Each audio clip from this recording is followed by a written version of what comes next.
Yung indoor board na ito ay Colin, yung Primo series nila. Nakaset tayo ng 24 degree. Nakakabit din yung ating outdoor board. So ang issue nito, nagpalit sila ng bagong outdoor board. So ito yan. Ito yung lumang outdoor board. So ang naging problema, E1 error. Ayan. Pero kung titingnan natin, gagamitan natin nung sabi nga natin is pinagbabawal na technique. So nakita nyo itong test spread natin na yan. May signal yan na ibinabato papunta sa ating outdoor. Ayan na. Kaya gumagalaw yung ating tester.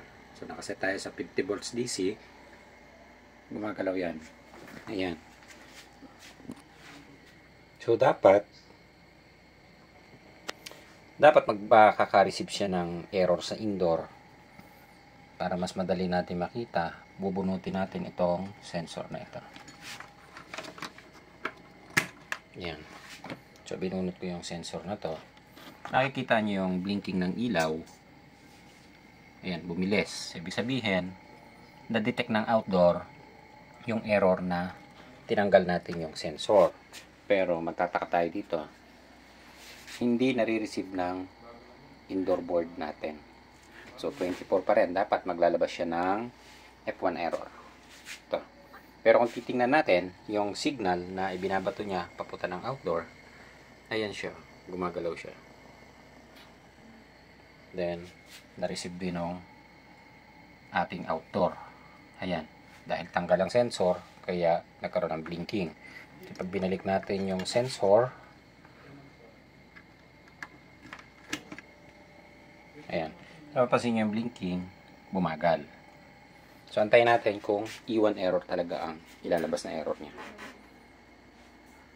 So, ayan na. Naglabas na siya ng E1 error. Ito.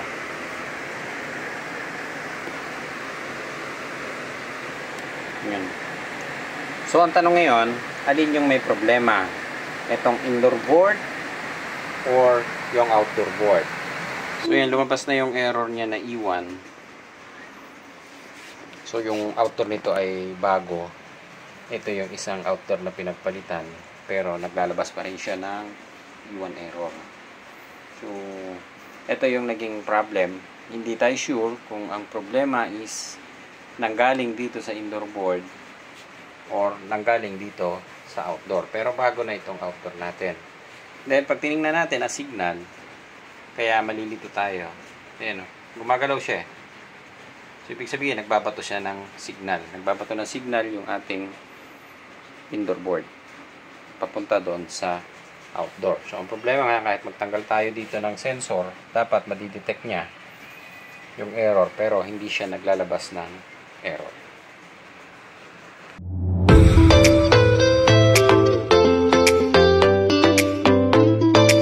Okay, good day.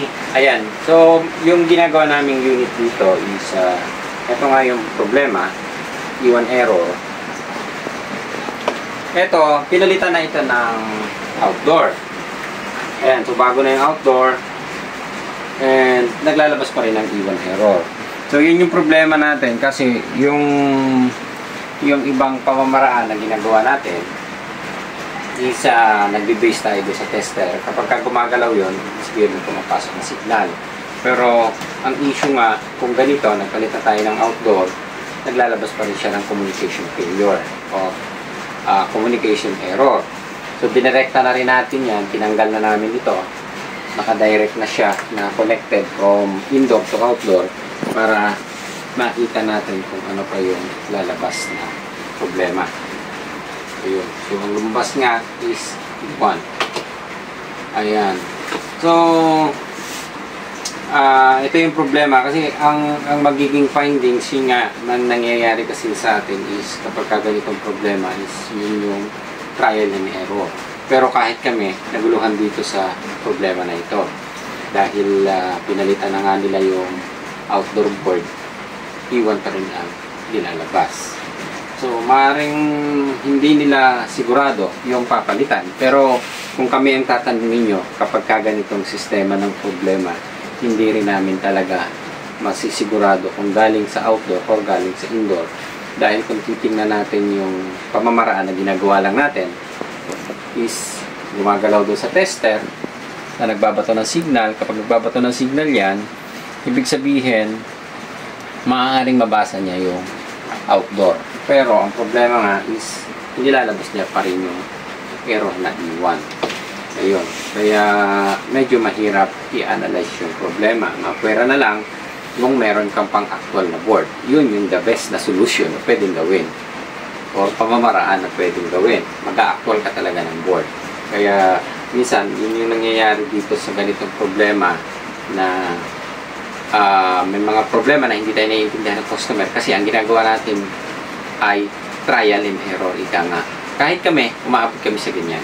Ito kasi sa third line repair na rin naman tayo dito. Kumbaga pinadala na sa atin ito para malaman kung alin yung eksaktong naging problema. So yun nga, nirequest na nila ng outdoor board, naglalabas pa rin ng error. Ayun. So na-determine namin ang problema niya is indoor board.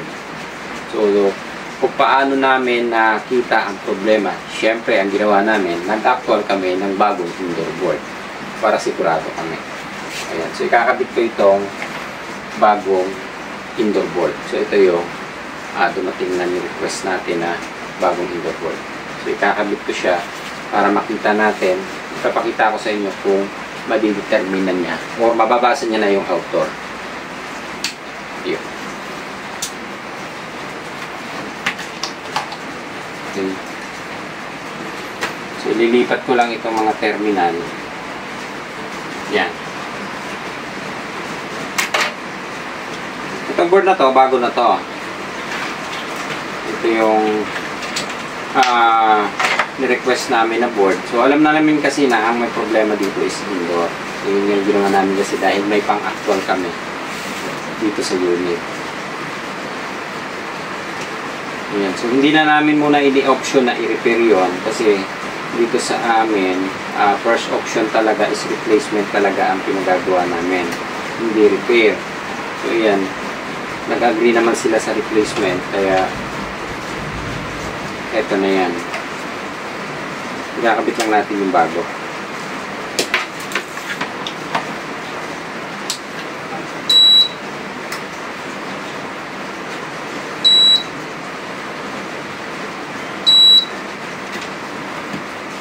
Ayan.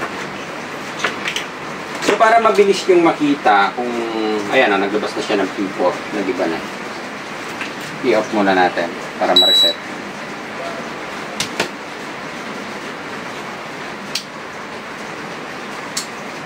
Hindi nakakabit yung fan nito at saka yung compressor. Kaya madidetermine niya o madidetect niya yung error na P4. Reset. Ayan. So yung ginagawa natin para mabilis nating makita yung error niya, kung good ang indoor natin, bumunot tayo ng sensor. Ayan. So binunod ko yung lahat ng sensor. Tingnan natin kung ano. Yan ah. Tingnan niyo yung error. Naglabas kagad siya ng F1. Compare doon sa isang board natin na kahit bunutin natin yung sensor, hindi siya naglalabas ng error. So babalik ulit natin. Yun. Bumalik siya sa 24. Okay. Yung ginamit naman natin na sabi nga natin, pinagbabawal, may mga nagtatanong din kung paano ba natin ginawa. Okay, so yung tester ko, nakaset siya sa 50 volts DC. Then, yung negative ng test prod, ito yung sa signal. Then, yung red na test prod, yun yung nakakonect sa neutral line natin, or N. Then, titingnan nyo siya kung, ayan ah, same din nung ating ginagawa na, yung nakakabit kanina na indoor. Ganyan din, yung signal na binabato niya. So, hindi lang natin makita kung good ba siya o hindi. Ayan. So, ayun. Sigurado na tayo na ang problema niya ay indoor board dahil gumana na siya. Yun nga lang yung isang masakit na kapag palit sila ng outdoor, then ang naging issue pala. Kasi ito, nakitaan nila ng mga kaya na findings na ang problema is ito daw, outdoor, dahil may mga langgam yata na pumasok din dun sa loob. Pero ang isang problem, ito napa-under din namin to eh. Kaya sabi namin, good siya parehas yung board. So, ang problema talaga is nanggaling dun sa indoor. Ayun. So, meron naman tayong ibang paraan na ginagawa pa. Siyempre, ito is, first option natin is palitan kaagad. Palitan natin yung board kasi yun yung talagang dapat na gagawin natin. Kaya lang, siyempre, pagkakaminsan, low budget, dinadaan natin sa repair. So, meron siya dito. Ito, makikita nyo yung board na yan. Kahit naman hindi natin ma-repair nga or kung gusto natin i-repair, tuturo na natin. Ang possible na may problema is yung dalawang photocoupler, maaring nag-change value or sira. Ito, yung mga resistor and transistor na to, maaring defective. So, pwede nyong isa-isahin na i-check yan. Tulad ng diode, yung resistor, and itong resistor na yan, capacitor, pwede siyang i-check sa tester. Lahat yan. So, ang pag-aaralan nyo nalang is paano siya i-check.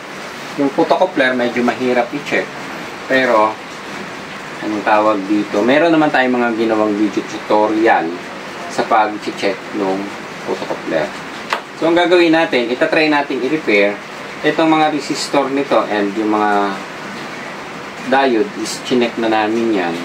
Good naman siya. Ang hindi pa lang namin dito napapalitan or na-check is itong dalawang photocoupler na ito. Yan, susubukan natin kung gagana ba siya. Kung hindi, kasi yung mga maliliit na resistor dito sa area na to, chinek na rin namin yan. Yung mga connection, kung may sunog ba or nag-change value. So, based sa tester namin, good siya lahat. Ang hindi na lang napapalitan itong, o hindi namin na-check itong dalawa dahil nakakabit siya. Kailangan tatanggalin. And may mga parts kasi ito talaga ang electronics, may mga parts siya na minsan hindi natin, kahit tinitester natin, hindi natin makita or ma-findings kaagad na defective kahit sabihin nyo. Kasi may mga problema na hindi lahat nakukuha sa tester ang pag-check. Ayan. So, ang gagawin ko, meron ako ditong dalawang photocoupler. Ito. Ayan. So, susubukan ko lang palitan kung gagana din siya or hindi. Pero ito naman, ni-request na ng bagong board. So, okay na rin naman tayo dito. Ayan. Papakita ko lang sa inyo yung pagpapalit natin. Buhay dito.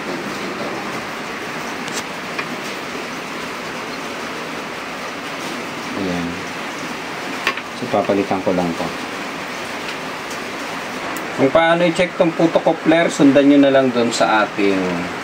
Marami tayong nilabas na ganito. Madali lang naman yan eh. Kailangan nyo lang ng dalawang tester. Ayan.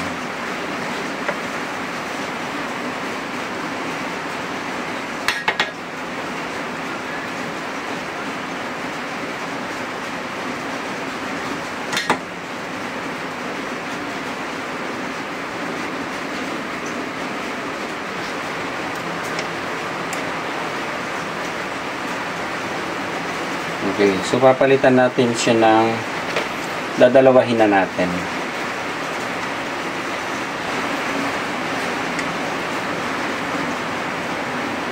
Ayan, so nakakabit na siya. So ililipat ko lang ulit ito. Tingnan natin kung aandar.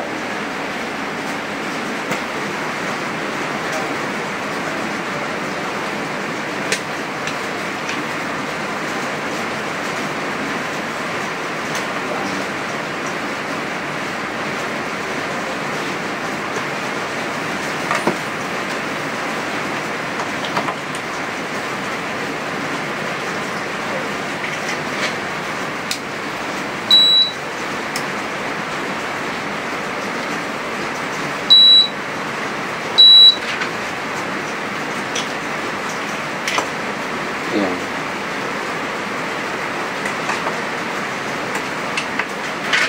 Tingnan natin kung nagbabato siya ng signal.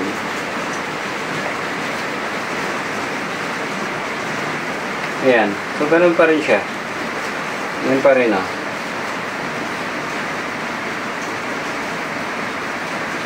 Meron. So, ang gagawin natin, bubunot tayo ng sensor dito.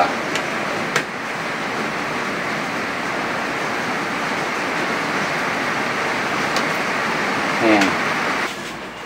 Yan. Lumbas yung F1. So, kapag naka-detect yan ng ganyan na error, na-detect ng outdoor, ibig sabihin, nagko-communicate na siya ng indoor and outdoor. So, okay na siya.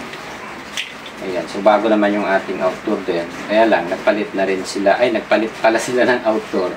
Hindi nila na-determine na indoor pala yung problema. Ayun. So, kahit naman kami, medyo mahihirapan din kami na mapahindi siyang ganyan kung wala ka rin pang actual talaga na board o hindi natin matesting. Mahirap talaga na mapahindi. So, hindi rin natin masabi na talagang siyempre, yung technician nagkaroon ng sablay kasi unang pumasok sa kanya is outdoor talaga dahil nakitaan nila ng mga langgam yung outdoor board. So, yun ang una nilang ipinindings na defective. Kaya yun ang napalitan. Kaya lang, ang problema nga, nasa indoor pala ang sira. So, okay na tayo dito. Indoor ang problema. So, ayos na tayo. Okay.